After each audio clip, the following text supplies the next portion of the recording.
The Newsday continues here on One News Now. I'm Jess De Los Santos. Authorities have identified the alleged masterminds in the killing of radio commentator Percy Lapid, Marlene Alcaide with the details. National Bureau of Investigation. Authorities explain the timeline and show the affidavits that they have gathered.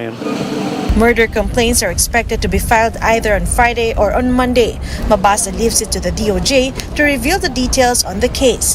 But the family spokesperson, Attorney Bertenico Singh, tells that he received information that it's inmates themselves who raised ₱500,000 pesos to carry out the murder plot. Binigay po sa akin ito na yung pera ay binuo mula sa mga preso or PDL kung tawagin. At nang mabuo yung pera ay binayad ito sa bank account, hinulog sa bank account ni Mr. Joel Escorial na siyang umamin na siyang pumatay. Singh adds that a Bureau of Corrections official supposedly deposited the money. Ayon sa aking source, hindi pa naman kumpirmado ito, ito ay hinulog daw ng staff o staffer ng isang opisyal dyan sa Bacoor. Justice Secretary Remulla earlier said that the Anti-Money Laundering Council is now involved in the investigation. Meanwhile, the Mabasa family has accepted additional security assistance amid death threats they've been receiving. However, they are not keen on being placed under the Witness Protection Program. Mabasa also revealed that the Justice Secretary intends to visit his brother's family to check on their security. For News 5, Marlene Alcaide, we are One News. Flooded schools are still a problem in some areas that were hit by Tropical Storm Paeng. Here's the report. Mud, trash, and all kinds of debris. This is what welcomes school officials and teachers at the Aniban Central Elementary School in Bacoor, Cavite. 5-feet-high floodwaters ravaged the area in the wake of severe Tropical Storm Paeng. So instead of preparing their lesson plans, teachers had no choice but to start their day on a cleanup duty. Halos wala na ang aming kabibigay lang na module ba ma'am, ubos ay lahat yon basa. Hindi na rin kayo makaka-print within this week kasi wala kaming magagamit. Since there is a lot to clean up, the local government has decided to postpone the resumption of in-person classes in all levels in public and private schools to November 5. But apart from the extended period for cleaning, teachers are also asking for help. Sana bago kami pumasok, meron na kaming magagamit na mga guro ko, malinis lang school namin. The Aniban Central Elementary School is just one of the many schools and establishments ravaged by the flood after the Zapote River overflowed. Based on the initial data from the LGU, 69 out of 73 barangays in Bacoor were submerged in flood. The LGU is now appealing for help from the national government in dredging and cleaning up the Zapote River since they do not have the budget to undertake these activities on their own. Kailangan talaga tingin ko mas malaking pag-aaral pa ang gawin ng national government. Sabi ko, ma-i-desilt lang yung mga ilog kasi bumabaw, makikita nyo, burak. Bacoor also could have benefited from their existing calamity funds. Declare na ang probinsya at nag-declare na rin ang city na under the state of calamity tayo. Kaya lang, alam nyo na, patapos na ang taon, maliit lang pondo natin. Around 400,000 residents in Bacoor were affected by the flood. City officials worry that the current stock of relief and financial aid may not be enough to cover all affected residents. For News 5, Marty Bautista, we are One News. More stories after this short break. Stay with us here on One News.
You're still watching One News Now. I'm Jess De Los Santos. The Alliance of Concerned Teachers says learning gadgets are being retrieved from educators.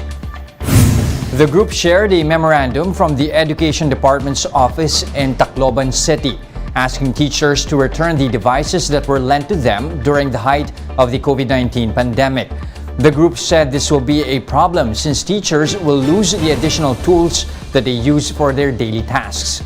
DepEd spokesperson Michael Poa told 1PH that the order only covers gadgets for laboratory use. Here's a quick look at today's other top stories. The death toll from severe tropical storm Paeng has gone up to 150. 128 other people were injured while 36 are still missing. Damage to infrastructure is at 2.8 billion pesos, while damage to agriculture is pegged at 2.4 billion pesos. Rescuers have wrapped up retrieval operations in Maguindanao del Norte. More than 40 bodies were recovered from the landslides caused by Paeng. The Labor Department is leaving it up to employers and workers to decide on the use of face masks in workplaces. In an advisory, DOLE said mask use may still be required, taking into account the work hazards and industry requirements in their field. President Marcos recently allowed the voluntary use of face masks in both indoor and outdoor settings. For more updates, visit News 5, the Philippine Star, and Business World online. Visit our website, onenews.ph, for more in-depth analysis. You can also catch One News on the Signal Play app. Register for a free account now at www.signalplay.com and stream One News live anytime, anywhere. I'm Jess De Los Santos. We are One News.